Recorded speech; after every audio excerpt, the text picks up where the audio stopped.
Mary Bowen used the phrase differentiation of self. I use that very clearly because Friedman often talked about self-differentiation, okay, but Bowen never used that phrase. And to be a pure Bowen theorist, it's differentiation of self. Now, he borrowed the term differentiation from embryology. When a cell matures, it is said to have differentiated. It became a muscle cell, a liver cell, a heart cell. A stem cell is an undifferentiated cell. It has not yet become anything in particular. And that's why we do stem cell research. Could we take a stem cell and make it into a heart cell or a liver cell, etc., to replace one that is impaired or defective or absent? So differentiation is a word for maturity. Differentiation of self means, what does maturity look like? And Bowen said, in order for us to answer that question from a human point of view, we have to deal with two forces or two needs that are deep-seated, come with our DNA, part of who we are, to be separate and yet also to be close. To be separate and to be close. Now, if you're from an Asian or a Southern Hemisphere community or country, you probably begin with a discussion of closeness, the tribe, the clan. When you're in Western society, we would probably begin with the separateness, the individual, etc. In Western society, we still operate with a Newtonian model. We break the whole down into separate parts. Okay? In the other society, you take the parts and think about them in terms of the whole. Like I say to people, if you had asked a Jew in the first century, do you have a personal relationship with Jesus Christ? They don't know what the hell you're asking. Okay? Because of their background in terms of being tribal, clannish, etc. There wasn't this emphasis on personal, private side. But Bowen said both needs are important.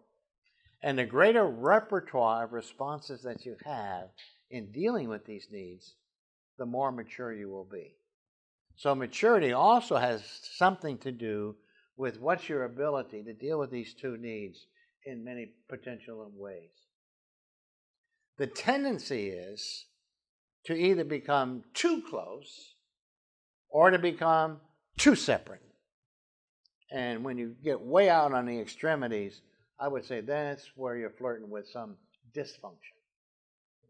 Because you only know how to deal in this particular way, irrespective of the condition or situation. Well, when you get too close, it's called emotional fusion. Emotional fusion. And fusion was a word that Bowen borrowed from physics. When you melt metals together, at certain temperatures, each metal loses its properties. And then when it's hot enough, you will not know one metal from the other. They're fused. An example. In one of my therapy sessions with a pastor's wife, she said, I have headaches for all five of us. So she functions for all. It's a form of fusion. Romantic love is fusion. You mistake an ordinary female for a goddess, an ordinary male for a god. It's blindness, it's illusion. It's crazy. So when you do premarital counseling, remember you got two psychotics there. There's going to be a lot of lower stuff and very little upper stuff here. Okay. My brother remarried, and he married an Episcopal priest. And they had asked me to preach at the Eucharistic nuptial. And I started the sermon by saying, when two people marry, they become one. What we don't know is which one. You see, marriage is a missionary enterprise. You have been sent out by your family to convert the heathen. And your partner has been sent out on the same task. Okay? And in emotional fusion, you want the other person to think, feel, act, value the same way you do. We mistake closeness with sameness. If we can be alike, we can stay together. The first culture war my wife and I engaged in was around Christmas. My family, the true believers, knew when to open Christmas presents. You open them on Christmas Eve. The heathen, they opened them on Christmas Day. And we fought about that for 6 or 7 years. When will we open Christmas presents? Okay. By the way, we open them on Christmas Day. You win some, you lose some. But lately, our children, we have 4 children who have been coming with their grandchildren every Christmas, have said, why don't we open some presents on Christmas Eve? So the truth takes a little longer to get above. Okay. Now, the other side is emotional cutoff. I become too separate. I always say to somebody, if you want to avoid intimacy, become omniscient. I mean, if you know everything, you have no need for anybody else. And nobody else can give you anything. It's a sure sign of avoidance. But here are 3 things I like to mention about emotional cutoff. The tendency is, when you're emotionally cut off, to get your identity over against another person. I get a positive identity if I can give you a negative identity. There's a good example of that in Scripture with the Pharisee and publican praying. The publican prays, my guilt. But the Pharisee prays, thank God I'm not like the publican. I'm not an adulterer and extortioner. That's identity over against. And really, the only identity that counts is that which comes out of you, with no respect to anybody else. Secondly, when you become emotionally cut off, you tend to become very dogmatic, doctrinaire, opinionated. You're right and everybody else is wrong. When I see these people that are in that staunch position, I'm right, I know it, you're out in left field, I often think they probably come out of a family where there's an emotional cutoff. That's one of the key signs of it. Third, any anxiety not resolved in one relationship will be played out in another relationship. Even though the anxiety has not been resolved, that doesn't mean it disappears. It goes underground, only to be resurrected at a later date with somebody else. And when you're a pastor, it's surprising how many times people will play out things with you that has nothing to do with you and that person, but is this unresolved anxiety in another relationship system, and you're a perfect target. Perfect target. It's really key to remember that. And one of the sure signs that this is happening is when the other person is over-focused on you. They just can't get their attention or eyes off of you. You know they're working on this. It reminds me of passive-aggressive behavior. In passive-aggressive behavior, you don't get angry, you get even, which simply means the anger goes underground, only to come up later on in a circuitous way. By the way, I saw a great cartoon of a passive-aggressive. It's a picture of a big puppy dog that has its paws leaning on your shoulder and is deliciously licking your neck. And while the dog's doing that, it's peeing on your pants. Great illustration. Passive-aggressive. Okay. Just because the anxiety isn't being worked out or played, it'll come out at some point and somewhere and sometime. Now, what does a well-differentiated person look like? We really have not seen one yet. Okay. On a scale of 0 to 100, Bowen said, the most mature may be at 70.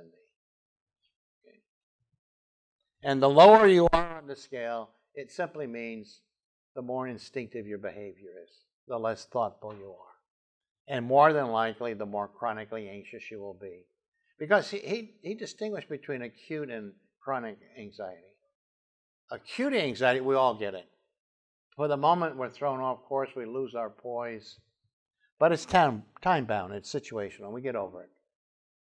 But chronic anxiety, no matter what is the discussion, what topic, what condition we're dealing with, the button goes off. Okay? A lack of self-regulation. I like to say a chronically anxious person doesn't have anxiety, they are anxiety. Okay? They just can't deal with things without exploding, getting excited. And if you have 4 or 5 chronically anxious people in your parish, you have a lifelong learning experiment before you. Okay? Because these people never put the sword down, they get a lot of juice out of it, and they drain you. Okay? These are really tough folks to deal with.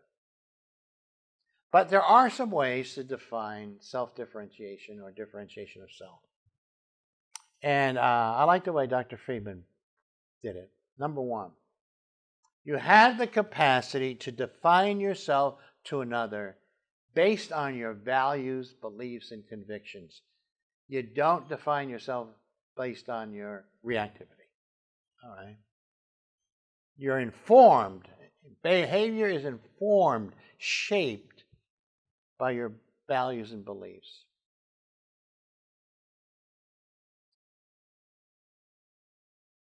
Not only can I define who I am to you, which would mean you have the capacity to use I statements. I feel, I think, I hope, I believe. In fact, I used to say to people, when you can say I, you're always in control. You know you're losing control when you say you, when you define other people. And I don't think that's a sign of sin or hubris. I think it's a sign of agency, of being a good steward. You know, take responsibility for self. Then the second part is you stay in touch with the other. And that's probably the hardest thing in the world. Especially if they're cantankerous, oppositional, and not necessarily nice. Okay? How do you stay connected to somebody like that? That's the key. Because our inclination is to cut off, turn our backs. Oh, boy. I remember a year before I left the parish and took the job as director of clergy care, a couple didn't agree with me theologically. And they gave me some trouble, and I finally left the congregation. Okay. Then I became director of clergy care. I've been in that position maybe 2 years. So it's 2 or 3 years after this couple had left. I'm doing a workshop at Texas Lutheran University in Seguin. And who do I see coming down the sidewalk but this couple? And I said, oh, no. I said, oh, but you can ignore him. Make believe you don't see him. But then another voice said, well, Pete, you've been in therapy. You're a therapist. You can handle this. So I got this dialogue going on. Look at him, don't look at him. Okay. I don't look at him. Okay. I go to old behaviors. Then at lunchtime, you have to sit at a table according to the color of your ticket. God arranged it. But they had orange and I had orange. And by the time I got to the table, I had to sit right opposite them. Okay. Now, when I sat down, she said to me, oh, it's good to see you. How's your wife, Kelly? She had been able to reduce her anxiety. Mine is still up in my throat. But I learned something. Differences do not cause differing. It's the amount of emotionality connected. She had been able to reduce hers. I still had mine. And that's what is the difference in terms of differing. How much emotionality is attached to it. But to stay in touch. And I imagine there are times when you don't want to make the visit, you don't want to make the phone call, you don't even want to look at the person or whatever. But that's so important to the whole theory. Because a lot of clergy think, well, I defined myself. I took a stand. But then they turn their back on the other person. That's not differentiation. If you're differentiated, you stay connected. Now, key to that will be the third element, self-regulation. You can regulate to some degree the anxiety that perks in your body, your mind, etc. Okay? And you know, in almost all religions, there is some ethic about self-control. And we know the gift of the Spirit in terms of our own belief system. The ability to control that side of self that is just so explosive. And then fourth, you maintain a sense of direction. You know where you want to go. I like Dr. Friedman's example of if you're a sailor on the lake and you don't have a destination, you float, you meander, you drift. And is a congregation any different? If a congregation doesn't have a clear sense of purpose, it does the same thing. And that's why in one of my books I call it mission drift. They really don't know what they're about. By the way, this is very fascinating. I've done 214 interventions without one exception. By their own admission, folks have said, the reason we're in a position we are now is we don't have a sense of purpose. We have a fuzzy mission. Okay. So in other words, that lack of direction and destination gets you in trouble. Because then people are not focused on where they're really about, and they can get focused on all kinds of crazy stuff. I stumbled on the etymology of the word disaster. It comes from two Greek words, dis, which means either ill, bad, or apart from, and astrum is star. So dis could be like in distance, meaning afar, or it could be dist as in disturbance, bad or ill. But let's take the idea of away from. Away from a star means you don't have direction or guidance. And the primitives used to believe, as above, so below. Okay? If you have a star that guides you, directs you, you've got a destination and direction. But a disaster doesn't have a star. It's pointless, it's senseless. It has no direction. It's wild, it goes all over the place, careens and so forth. And now put that into congregational life. If we don't have a sense of direction, we may be inviting disaster. And that's what these congregations have said to me over and over again. We lost our star. Now, what does a good sense of staying in touch look like? Now, it was interesting because Bowen and Friedman didn't say too much about it. Because in Bowen's theory, when we become anxious, the primary force is the fusion. We get stuck together. Okay? There's safety in numbers. We circle the wagons.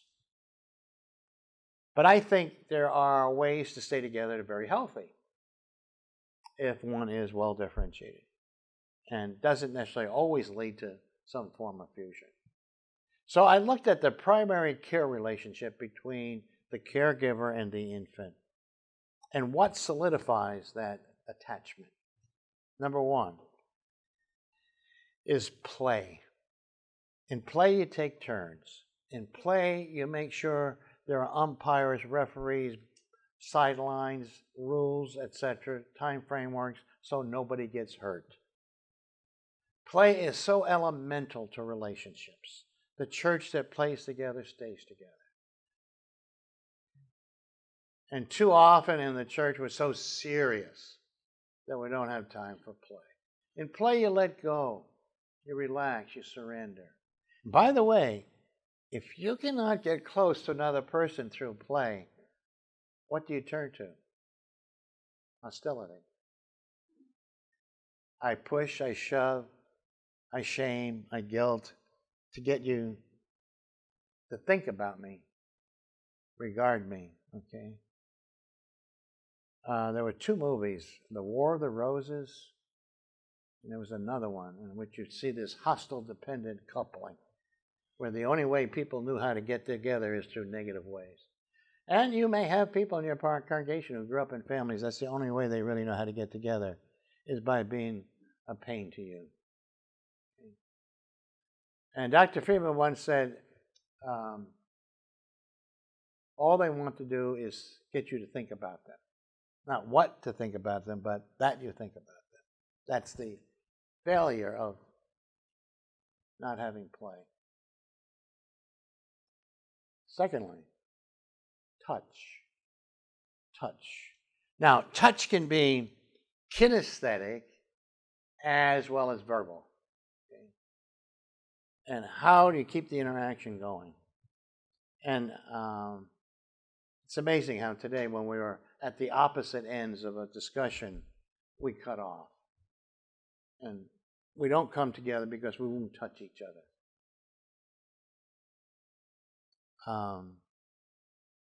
I grew up in the Lutheran Church Missouri Synod, and we were forbidden to dance. Because if you got close to a young woman, you would have these ideas. So prevent these ideas occurring, you didn't dance. When I was 13, I said to my older brother, something's wrong with me. I haven't danced, and I have these ideas.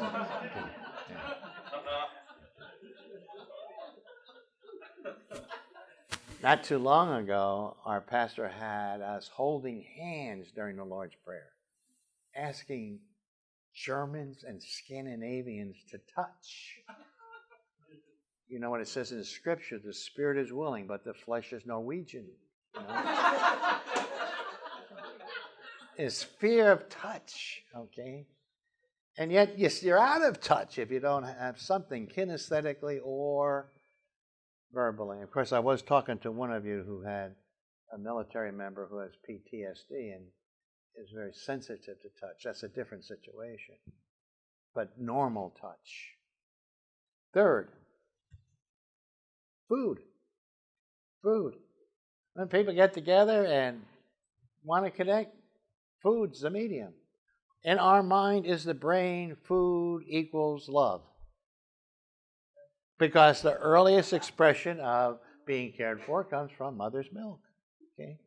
We never lose that connection. A companion is compane, the person with whom you break bread. The way to a man's heart is through his stomach. Nancy Tatum Ammerman, the church consultant, says the two most important things a church will do is celebrate the Lord's Supper and have the church supper. Okay? Food is an equalizer. And I think that's also why the church has picked up the need to be involved in the hunger issues. At some level, we know food equals love. Okay? That brings people together. Now, there are many other ways to stay connected. Studying together, giving gifts to one another, working with one another. And this is going to be a challenge now for us in the future because more and more people are indifferent to the church. And the value we used to have in terms of providing community and belongingness isn't such a value for people in our culture right now. Okay? And I'll address that later in the afternoon. But there are ways to stay in touch. I remember when I used to do therapy, when couples came in and they were really hostile with each other, I said, before you leave, I'd like you to play with each other. I just tell you what a witch he is. Now you want me to play with a witch? He doesn't even know how to spell the word. Okay, they go right back to that hostility. Okay, I said, no, I want you to play. And in fact, every time you come to therapy, we're going to have a play session. That's what brought you together. That's where it all started. Okay. Or if you know the work of John Gottman, he's done the research. He says he can predict almost to 90% which couples will stay together and which ones won't. But he said, for every negative statement you make, you have to counteract it with 5 positives. Okay? So one thing I used to do, I used to have a bowl there, and I'd had 5 positives things, and I'd have them pick them out and say, I want you to say 5 positive things about your partner. Okay. You wake up in the morning, you say to your wife, this coffee tastes terrible. You're 5 in a hole. And she said, well, next time you make it yourself. She's 5 in a hole. Okay. You've got 10 positives on your hand before 8 a.m. in the morning to get going. Okay. Because he says contempt and criticism is what destroys the relationship. And here's one thing about the church. Too often we allow it. Contempt and criticism. Rather than try to deal with it. This is why I like the concept that Ed Freeman introduced. He called it immunity. The physical body and the body politic both need an immune system to be healthy. And that needs to be preserved and presented by the mature leadership in the system. And if you don't have some well-differentiated people in your congregation, that congregation will lack this immune capacity. I had a pastor from San Antonio megachurch, Methodist church. The original pastor brought the congregation from about 200 members to 2,000. Oh, no, actually more than that, 5,000 in 20 years. He was burning out and he was tired, so the bishop reappointed him to another charge. His successor was there for 5 years, but 3 of the 5 years he was there, he was running for bishop. And finally, he was elected bishop. A third pastor came in, very visionary pastor. And he began to make some changes and getting the people to be focused somewhere. Now, before he arrived, his predecessor, not being around all the time because he's running for bishop, one man and one woman gained an incredible amount of power.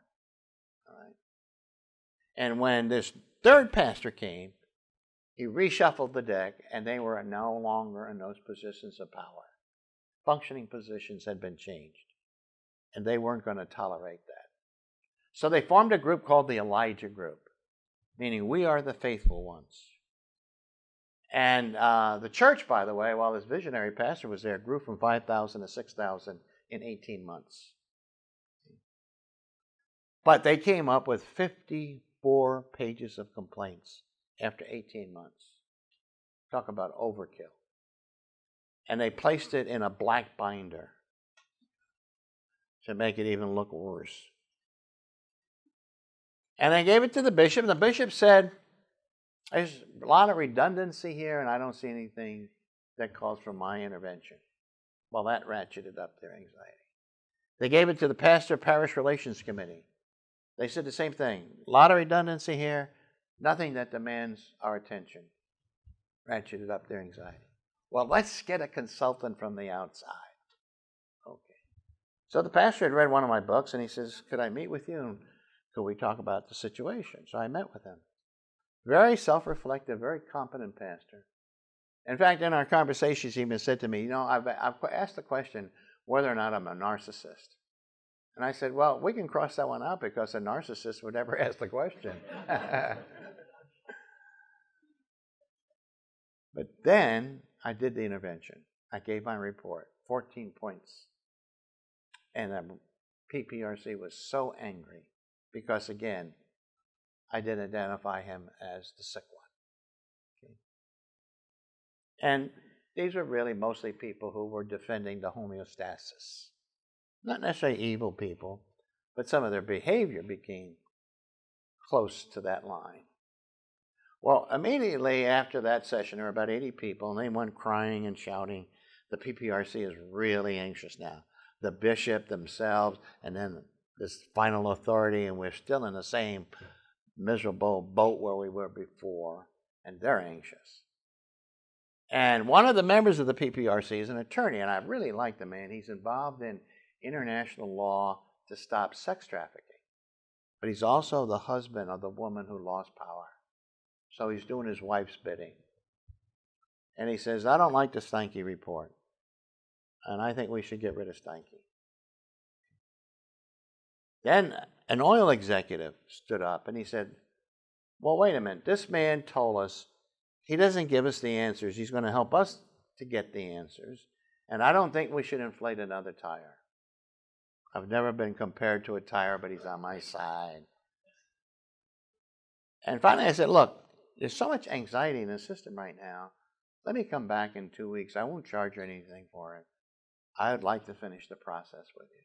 So you make your decision whether I come back or not. Well, as soon as I leave, the email brigade starts. And everybody's emailing stuff. Okay.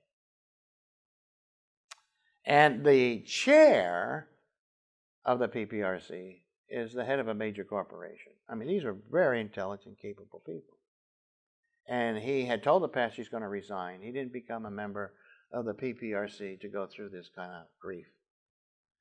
But the pastor said, but we've elected you to be chair of the PPRC because we think you're the person who can lead us.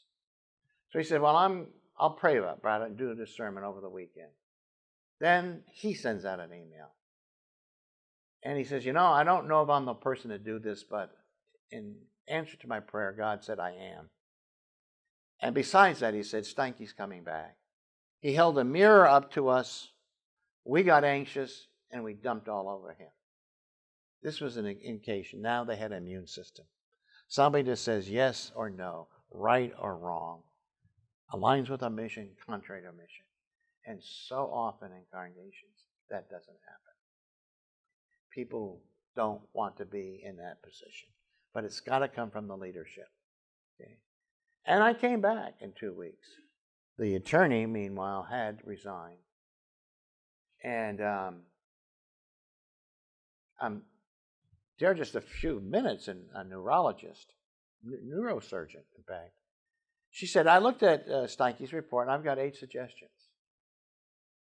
Then marriage and family therapist said, I have 2 suggestions. Well, now the process is going on. Okay? But you couldn't have done it that night because of all the anxiety.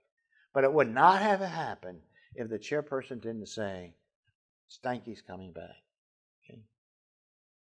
And this is what we're doing. And he also said to them, we will no longer transact business by email. That was another part of the immune system. That's so crucial to the health of a system, that there's some people who can provide that, rather than being indifferent, quiet to what all happened. Now, one last thing, and then we'll have lunch. Murray Bowen said you could always increase your level of differentiation. Always. But of course, you could always do what? Lower your maturity level under extreme conditions. But you can always elevate. You can always grow up. You can always mature. It's a very positive way of looking at things. And I like to look at that when you get stuck in life, or even when you regress in life. That's not the final answer. You can move on. You can move up. And it really fits with us as Christians. There's always something possible with God. There's always a new creation.